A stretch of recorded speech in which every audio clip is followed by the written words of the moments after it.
Welcome, everyone, to the Dr. Blue Duck podcast. And I have something exciting I want to share with you guys today. It's a project that I've been working on for a while.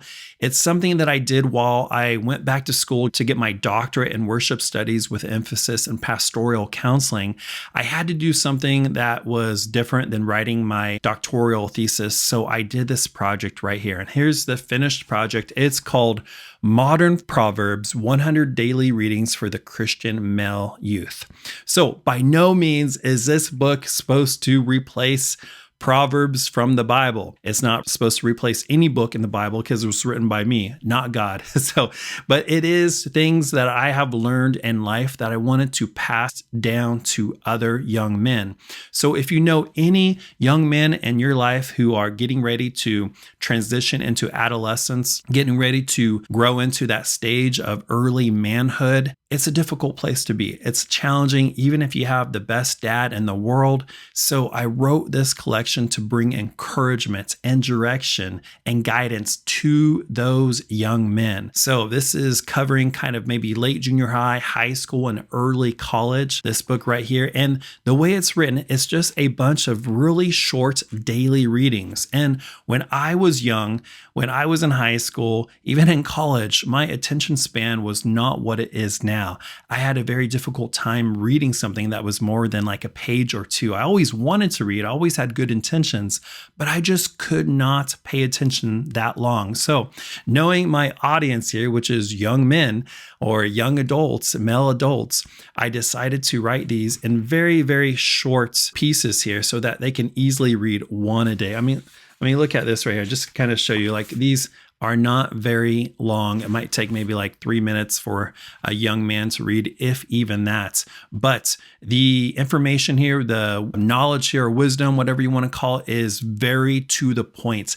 And it's written in a very plain language as a dad would speak to his son. Now, I'm a high school art teacher. I've been teaching for about 20 years now, actually a little bit over 20 years. And I have dealt with my share of disruptive students. And what I've noticed about the majority of my disruptive students is when I go to call home, there's not a father in the picture.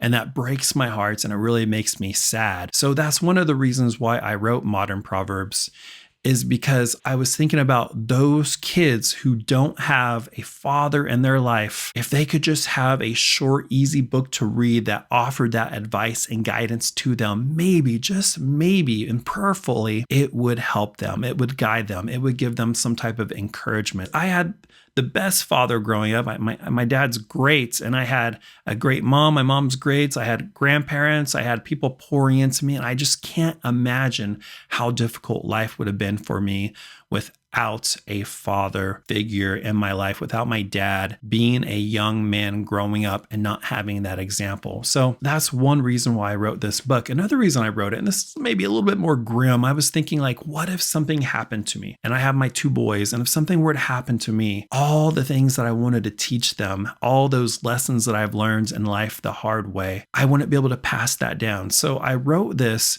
with even that in mind, as sad and grim as it seems, that if something were to happen to me, they would have this book where they could hear at least 100 things that I've learned in life that I want to pass down to them. So I've been really encouraged by the feedback I received from this so far. Just last night, I ran into a guy I knew from high school, and he just told me he purchased 6 copies for his buddy, who's also a high school teacher, to give out to his students. And that to me was super encouraging, that people are getting behind this and they're understanding the importance of this project, this book, and the reason for it. Now, I think this is about like $8 on Amazon. It's not a whole lot, and it's not super thick, but it's not a whole lot. And I think I make like a little bit over $1 a book here. So I'm not doing this to get rich. I'm not going to get rich with this book. I'm doing it because I want to invest in this next generation. I want to take the things that I've learned the hard way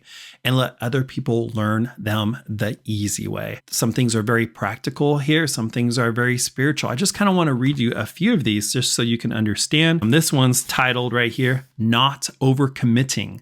So it talks about not overcommitting in your life and gives some guidelines for that. Ooh, this one has a really interesting title. It's titled Drugs, Sex, and Food. talking about the dangers of those.